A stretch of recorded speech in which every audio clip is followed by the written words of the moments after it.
Welcome to S6 news. వార్తల్లో ముందుగా ముఖ్యాంశాలు. రాహుల్ గాంధీకి సుప్రీంకోర్టులో ఊరట.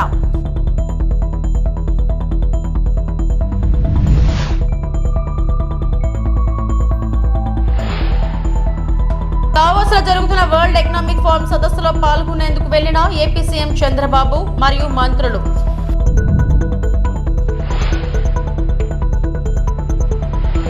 డిప్యూటీ సీఎం పవన్ కళ్యాణ్ ఇంటిపై డ్రోన్ ఎగిరిన విషయంలో సాయంత్రానికి విచారణ కొలిక్కి వస్తుందన్న డీజీపీ ద్వారకా తిరుమలరావు. లోకేష్ సభ ప్రతిపక్ష నేత రాహుల్ గాంధీకి సుప్రీంకోర్టులో ఊరట లభించింది. గతంలో ఓ ఎన్నికల ర్యాలీలో కేంద్ర హోంమంత్రి అమిత్ షాపై రాహుల్ అభ్యంతరకర వ్యాఖ్యలు చేశారంటూ దాఖలైన పరువు నష్టం కేసులో ట్రయల్ కోర్టు విచారణపై సుప్రీంకోర్టు స్టే విధించింది. ఈ కేసులో రాహుల్ అభ్యంతరపై స్పందన తెలియజేయాలని జార్ఖండ్ ప్రభుత్వానికి కేసు వేసిన బీజేపీ నాయకుడికి జస్టిస్ విక్రమ్నాథ్, జస్టిస్ సందీప్ మోహతాతో కూడిన ధర్మాసనం నోటీస్ జారీ చేసింది. 2019 లోక్సభ ఎన్నికలకు ముందు జార్ఖండ్లోని చాయిబాసాలో నిర్వహించిన ఓ ర్యాలీలో మాట్లాడిన రాహుల్ అమిత్ షాపై అభ్యంతరకర వ్యాఖ్యలు చేశారని బీజేపీ నేత నవీన్ జూ ఆరోపించారు.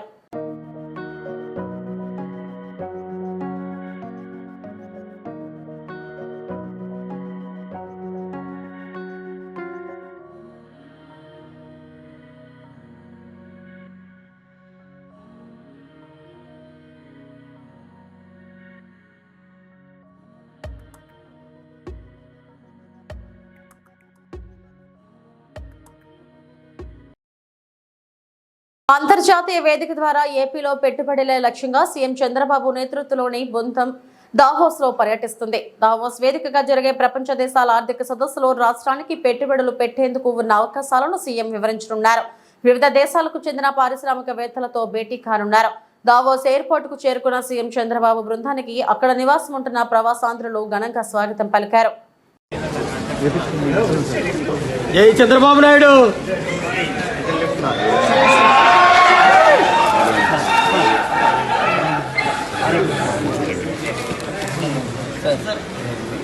నమస్కారం.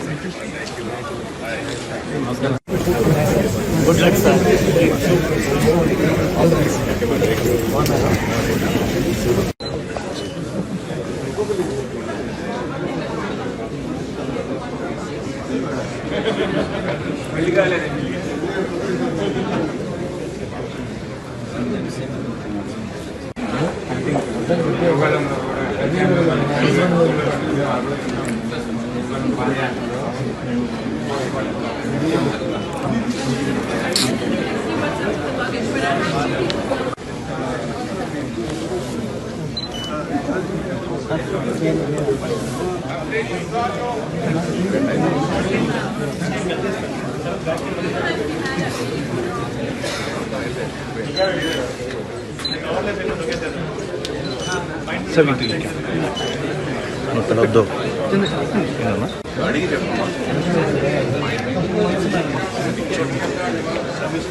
దొరల పాలన నుంచి విముక్తి పొంది ప్రజల తెలంగాణగా మారిన రాష్ట్రాన్ని ఉద్యమ పంథాలోని పునర్నిర్మించుకుందామని ముఖ్యమంత్రి రేవంత్ రెడ్డి పిలుపునిచ్చారు.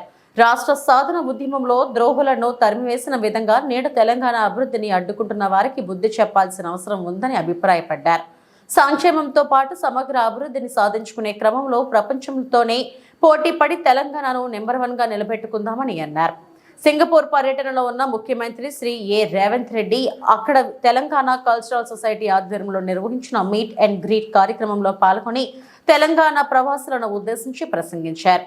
గ్లోబల్ ఇండియన్ ఇంటర్నేషనల్ స్కూల్ ఆడిటోరియంలో జరిగిన ఈ కార్యక్రమంలో ముఖ్యమంత్రి వెంట మంత్రి దుద్దిళ్ల శ్రీధర్ బాబు, ప్రభుత్వ సలహాదారు ఎమ్మెల్యే పోచారం శ్రీనివాస్ రెడ్డి, ఎమ్మెల్యే కుందూరు జైవీర్ రెడ్డి, హైదరాబాద్ కాంగ్రెస్ నాయకుడు డాక్టర్ రోహిత్ రెడ్డి పాల్గొన్నారు. ఈ కార్యక్రమంలో నాతో పాటు ముఖ్య అతిథులుగా ఐటీ అండ్ ఇండస్ట్రీస్ మినిస్టర్ మిత్రుడు దుద్దిళ్ల శ్రీధర్ బాబు గారిని, మాజీ మంత్రివర్యులు, మాజీ స్పీకర్, శాసనసభ్యులు, తెలంగాణ సమాజంలో రైతులకు ప్రతీకగా నాటు వాగుల నిర్మాణం నుంచి రైతుల కోసం ఆహార కృషి చేస్తున్న శాసనసభ్యులు పోచారం శ్రీనివాస్ రెడ్డి గారు, అదేవిధంగా నాగార్జున సాగర్ యువ శాసనసభ్యులు జయగిరి గారు, కాంగ్రెస్ పార్టీ హైదరాబాద్ అధ్యక్షులు డాక్టర్ వైఎన్ రెడ్డి గారు, సింగపూర్ కల్చరల్ సొసైటీకి సంబంధించిన మిత్రులు రమేష్ గారు, మాధవ్ రెడ్డి గారు, మనోహర్ గారు, ఇక్కడ చేసిన తెలంగాణ కుటుంబ సభ్యులందరికీ కూడా మనస్ఫూర్తిగా నమస్కారాలు.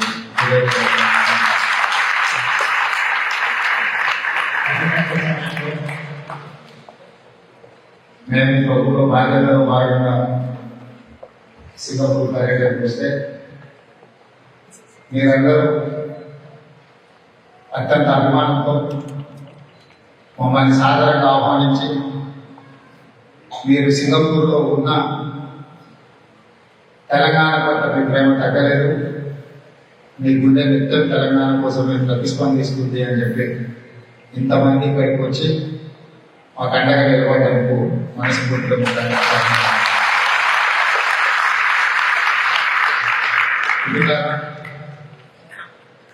పెద్ద రాజకీయ ఉపన్యాసాలు మాట్లాడే వేదిక కాదు. కాకపోతే స్వతంత్రం వచ్చిన తర్వాత మన దేశం యొక్క స్థితిగతులను, ప్రత్యేక రాష్ట్రం ఏర్పడిన తర్వాత తెలంగాణ రాష్ట్రం యొక్క పరిస్థితులను మనం అంచనా వేసుకున్నప్పుడే ఆ అంచనాల నుంచి, అనుభవాల నుంచి భవిష్యత్ ప్రణాళికలను రచించుకొని ముందుకు వెళ్లాల్సిన బాధ్యత తెలంగాణ రాష్ట్ర ప్రభుత్వం మీద ఉన్నది. తెలంగాణ రాష్ట్ర ప్రభుత్వం చేస్తున్న ఆలోచనలో మీ యొక్క అనుభవాన్ని నారా లోకేష్ ఉప ముఖ్యమంత్రి అయితే తప్పేంటని కాకినాడ జిల్లా పిఠాపురం తెలుగుదేశం నేత వర్మ ప్రశ్నించారు. టీడీపీ సభ్యత్వాలు కోటి చేయించిన ఘనత మంత్రి నారా లోకేష్ కే దక్కుతుందని ఆయన కొనియాడారు. పార్టీకి భవిష్యత్తు లేదన్న వారందరికీ యోగలంతో లోకేష్ సమాధానం చెప్పారని వివరించారు. లోకేష్ కష్టాన్ని గుర్తించిన కేడర్ ఆయనకు డిప్యూటీ సీఎం పదవి ఇవ్వాలని కోరుకోవడంలో తప్పేముందని వర్మ అన్నారు. లోకేష్ గారు ఉప ముఖ్యమంత్రి కోరుకున్నారని ప్రశ్నిస్తున్నారు కదా, అడిగితే తప్పేంటి?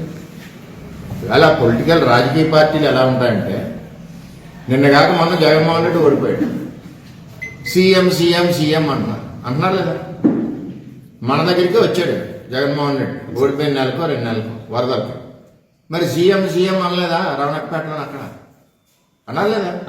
అంటే ఆ పార్టీలో ఉన్న కార్యకర్తల యొక్క కోరిక ఎలా ఉంటుందంటే, వెంటనే చంద్రబాబు నాయుడు దింపేసి జగన్మోహన్ రెడ్డి ఎక్కించాలని ఉంటుంది.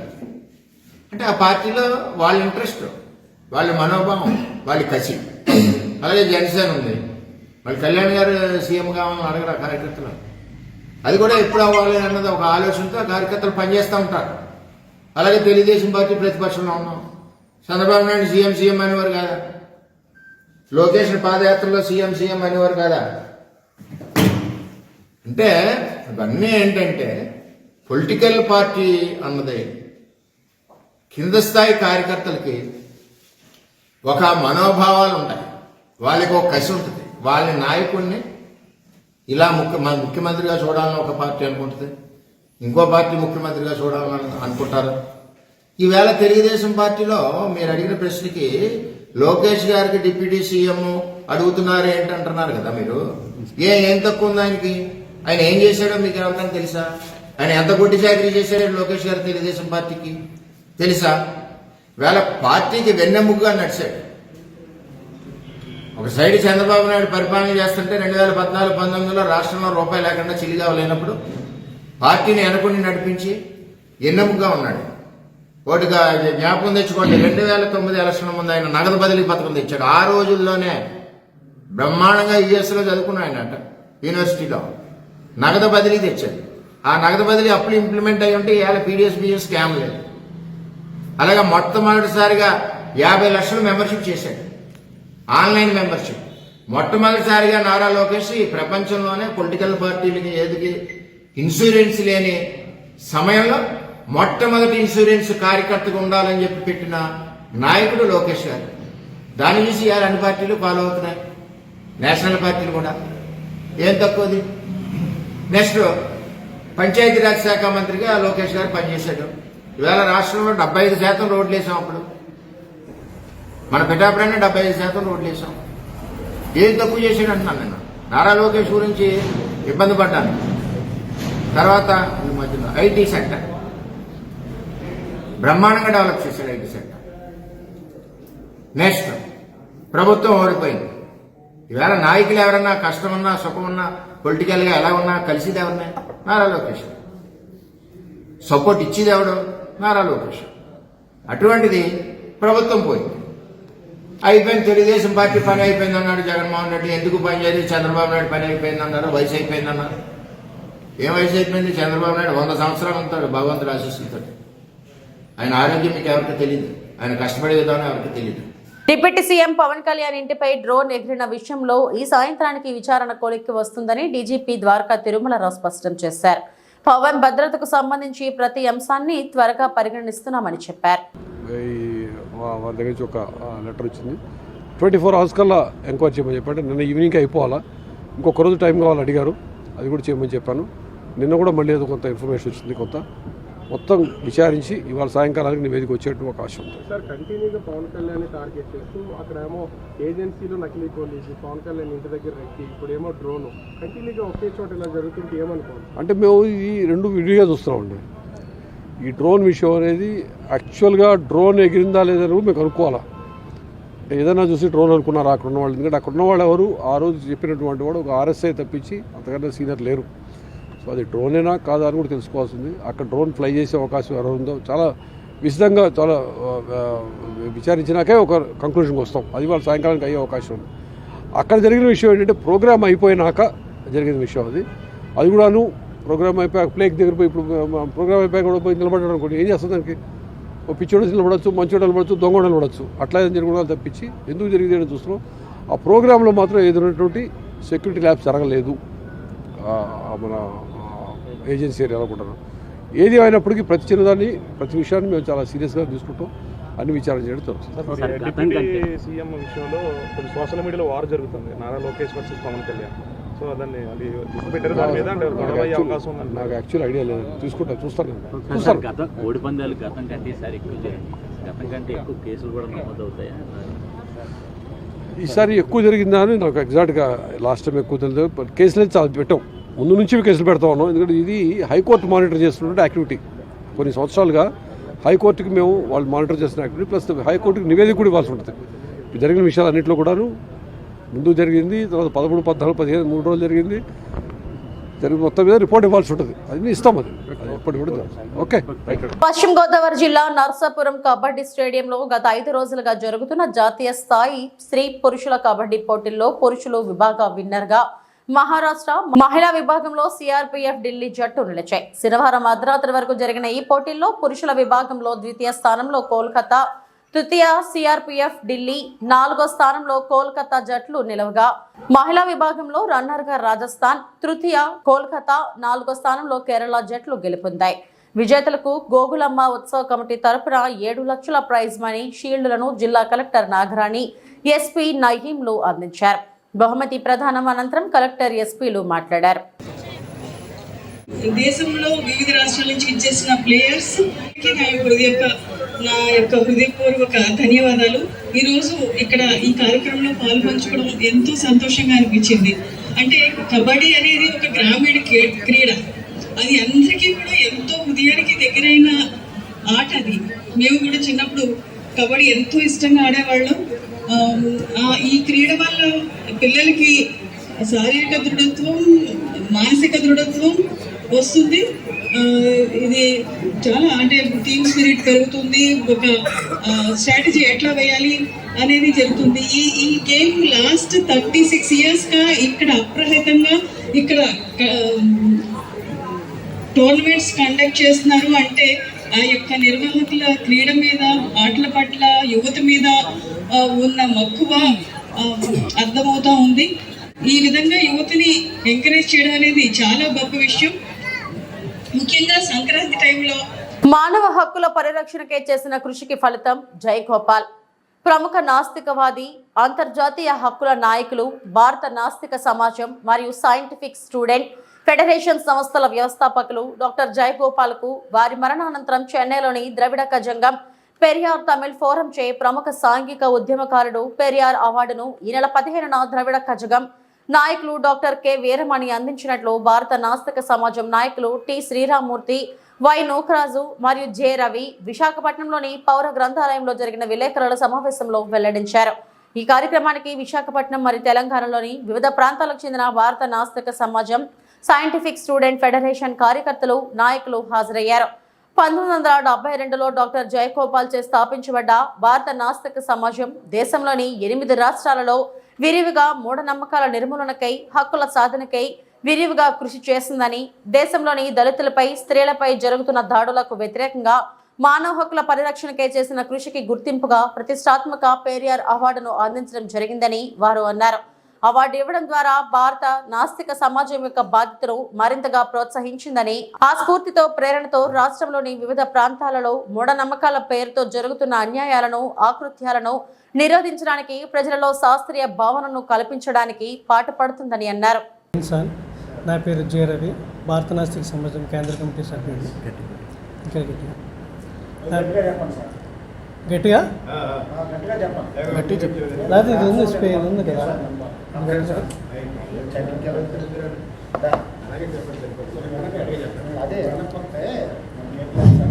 నా పేరు జె రవి, భారత నాస్తిక సమాజం కేంద్ర కమిటీ సభ్యుడిని. 1972లో యునెస్కో చేత కీర్తింపబడ్డ పెరియార్ ఈవి రామస్వామి నూతన యుగం ప్రవక్త, ఆగ్నేయాసియా దేశాల సోక్రటీసు, అజ్ఞానాలకి మూఢనమ్మకాలకి భద్ర శత్రువుగా కీర్తింపబడిన మహాశయుడు ఈవి రామస్వామి. అతనికి 1937లో తమిళనాట మహారాజులు ఇచ్చిన అవార్డు పేరు పెరియార్. పెరియార్ అంటే మనం భాషలో గ్రేట్ మ్యాన్, మహాత్మా అని అర్థం. ఆ మహానాయకుని పేరు మీద రిలీజ్ చేసిన అవార్డు ఈ నెల 15వ తారీఖున భారత నాస్తిక సమాజం, సైంటిఫిక్ స్టూడెంట్ ఫెడరేషన్ వ్యవస్థాపకులు డాక్టర్ జయగోపాల్ గారికి వారి మరణానంతరం భారత నాస్తిక సమాజం కుటుంబ సభ్యులకి ఇవ్వడం జరిగింది. 1952లో భారత నాస్తిక సమాజాన్ని డాక్టర్ జయగోపాల్ గారు స్థాపించారు. దేశంలోని 8 రాష్ట్రాల్లో విరివిగా కార్యక్రమాలు జరుగుతున్న సమయంలో కుల మూఢనమ్మకాలకు వ్యతిరేకంగా, దళితులపై, స్త్రీలపై జరుగుతున్న అత్యాచారాలకు వ్యతిరేకంగా, మానవ హక్కులకే నిర్విరామంగా చేస్తున్న కృషికి గుర్తింపుగా తమిళనాట ద్రవిడ కజగం సంఘం ఇచ్చిన అవార్డు పెరియార్ అవార్డు. ఈ అవార్డు భారత నాస్తిక సమాజానికి రావడంతో మా బాధ్యత మరింతగా పెరిగింది. రాష్ట్రంలోని అనేక ప్రాంతాలలో మేము పర్యటించి మూఢనమ్మకాలకు వ్యతిరేకంగా ఉద్యమాలు చేపట్టాలని చెప్పేసి నిర్ణయించుకున్నాము. నా పేరు టి శ్రీరామూర్తి, భారత నాస్తిక సమాజ వ్యవస్థాపకుల్లో ఒకరిని. ప్రస్తుతం రాష్ట్ర అధ్యక్షుడిగా బాధ్యతలు నిర్వహిస్తున్నాను. నాస్తిక సమాజం, నాస్తికత్వం అంటే దేవుడు లేడని మాత్రమే కాదు, దోపిడీ, పీడనలకు వ్యతిరేకంగా పోరాడుతున్న ఒక సంస్థ. పెరియార్ ఆలోచనలతో ఈ సంస్థ ఏర్పాటు చేయబడింది. భారతదేశంలో జ్యోతిబా పూలే, సావిత్రిబాయి పూలే, అంబేద్కర్ తర్వాత భారతదేశంలో గొప్ప వ్యక్తి పెరియార్ ఈవి రామస్వామి. ఆయన అడుగుజాడల్లోనే భారత నాస్తిక సమాజం ఏర్పాటు చేయడం జరిగింది. 8 రాష్ట్రాల్లో చాలా కార్యక్రమాలు నిర్వహించడం జరిగింది. 72లో ఏర్పడింది ఈ సంస్థ. మహాకవి శ్రీశ్రీ కూడా ఇందులో సభ్యుడు. మానవ హక్కుల ఉల్లంఘన ఎక్కడ జరిగినా, దళితులపైన, స్త్రీలపైన దాడులు, అత్యాచారాలు జరిగినా, మూఢనమ్మకాలకు వ్యతిరేకంగా పోరాడుతున్న సంస్థ. ఈ మధ్యకాలంలో కొంత అనేక కారణాలతో, కోవిడ్ కారణాలతో బలహీనపడినప్పటికీ ఉద్యమిస్తున్న సంస్థ. సామాజిక అంశాలే మా ఎజెండాగా మేము ముందుకు తీసుకెళ్తున్నాం. దేవుడు, నాస్తికత్వం మాత్రమే కాదు, అనేక సామాజిక అంశాలు మన ముందు ఉన్నాయి. పరిష్కారం కాని సామాజిక అంశాలు. ఈ సామాజిక అంశాల మీద పరిష్కారానికి కృషి చేస్తున్నాం. అదే సమయంలో ప్రభుత్వానికి విజ్ఞప్తులు చేస్తున్నాం. పలానా సామాజిక అంశాన్ని మీరు పరిష్కరించవలసింది, పరిష్కరించాలి. రాజ్యాంగం ఆర్టికల్ 21 జీవించే హక్కుకు భరోసా ఇచ్చింది. దానికి అనుగుణంగానే ప్రజలందరూ జీవించే హక్కుకు మీరు భరోసా ఇవ్వాలి, జీవించే హక్కు కోసం కృషి చేయాలి, భరోసా ఇవ్వండి అని ప్రభుత్వానికి విజ్ఞప్తులు చేస్తున్నాం. మూఢనమ్మకాల నిర్మూలనకి, కుల నిర్మూలనకి, సాంఘిక మత ఛాందస దురాచారాలకు వ్యతిరేకంగా ఉద్యమిస్తున్న సంస్థ. ఈ మేరకు పెరియార్ అవార్డు జయగోపాల్ గారికి రావడం మా మీద మంచి బాధ్యతలు ఇంకా పెంచింది. ఈ అవార్డు రావడం పట్ల హర్షం ప్రకటిస్తున్నాం. సోదర సంఘాలు కూడా దీనిపై స్పందించాయి, హర్షం ప్రకటించాయి. వారందరికీ అభినందనలు. మీడియా మిత్రులకు కూడా ధన్యవాదాలు. అనకాపల్లి జిల్లా మాడుగా మారుమూల గిరిజన ప్రాంతాల్లో ఉన్నవారికి ఆరోగ్యంపై మరింత అవగాహన కల్పించడానికి కేంద్ర ప్రభుత్వం ఆధ్వర్యంలో నిర్వహిస్తున్న జిమ్సర్ ఉచిత వైద్య శిబిరం శనివారం మాడుగల శివారున గగుబూరు రామచంద్రపురం గిరిజన గ్రామాలలో నిర్వహించబడింది. ఆరోహణ ట్రైబల్ సొసైటీ మరియు కృషి విజ్ఞాన కేంద్రం సంయుక్తంగా నిర్వహిస్తున్న ఈ శిబిరం వలన ఇప్పటికే సుమారు 1000 మందికి పైగా ఆరోగ్యంపై అవగాహన పెంపొందించుకున్నారు. ఈ వైద్య శిబిరాలు నిర్వహించడానికి శాశ్వత కట్టడాలను ఏర్పాటు చేసుకున్నారు. ఈ సందర్భంగా శిబిరానికి నాయకత్వం వహిస్తున్న డాక్టర్ స్వాతి చిక్కాల సురేఖ్ పట్నాయకులు మాట్లాడుతూ ఆరోగ్యకరమైన ఆహారం గురించి మరియు రక్తహీనత స్త్రీలకు ఋతుస్రావం వలన కలిగే రక్తహీనత గుర్తించి ఆరోగ్యకర సూత్రాలను అందిస్తామని అలాగే ఉచితంగా మందులను అందిస్తామన్నారు. అదేవిధంగా పలువురు మరియు వైద్యులు మరియు స్థానిక పిహెచ్సి బృందం ఆశా వర్కర్లు అంగన్వాడీ ప్రజలు తదితరులు ఆరోగ్యకర చిట్కాలను గిరిజనులకు బోధించారు. ఆరోగ్యంగా ఉండడానికి ఎటువంటి పౌష్టికాహారాన్ని భుజించాలో, కాయగూరలు ఆకుకూరలు ఇంటి ఆవరణలో ఇటువంటి వాతావరణంలో పెంచాలో వివరంగా తెలియజేశారు. మనం ఉపాధి కల్పించడం, వాళ్ళ ఆరోగ్య సమస్యలు తీర్చడం అన్ని చేయడంలోని ఈ ప్రాజెక్ట్ ద్వారా గీతం చేస్తోంది. ఈరోజు ఇక్కడ గదగూరు ఈ మాడులలోని రామచంద్రపురం అండ్ గదగూరు విలేజెస్లోని ఉన్న ఇంచుమించు 500 మందికి వైద్య శిబిరం శిక్షణ కార్యక్రమం జరిగింది ఈరోజు. అండ్ మనతో పాటు ఇక్కడ గీతం హాస్పిటల్ అంటే జిమ్సర్ హాస్పిటల్ టీమ్ అందరూ ఉన్నారండి, doctor Sharada and team. And మనతో పాటు ఆరోహణ tribal society founder and co-founder Surekha Patnaik గారు, ప్రసాద్ పట్నాయక్ గారు కూడా ఉన్నారు. వీళ్ళందరూ కలిపి మనం ఈరోజు పాంప్లెట్స్తో సహా అంటే కిచెన్ గార్డెన్ కిట్స్ ఇంట్లోని కూరగాయలు పెంచి ఎలాగ మనం ఆరోగ్యకరంగా ఉండడం నేర్పించాము. నీళ్ళు ఎలా శుభ్రపరచుకొని తాగాలి అది నేర్పించాము. తర్వాత మెన్స్ట్రువల్ హైజీన్ ఇది చాలా ప్రాబ్లం ఉండే ఇదండి ఇక్కడ ఎస్పెషల్ ట్రైబల్ రీజన్స్లోని.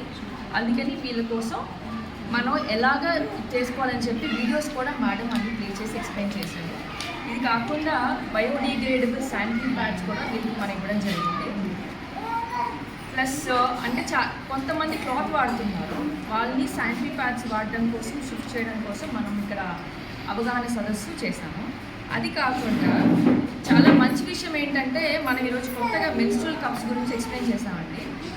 ఇది మన అర్బన్లోనే సిటీలోనే చాలా కొంచెం అంతగా ఇవి ఇప్పటివరకు నా బులెటిన్ అప్డేట్స్. నమస్తే.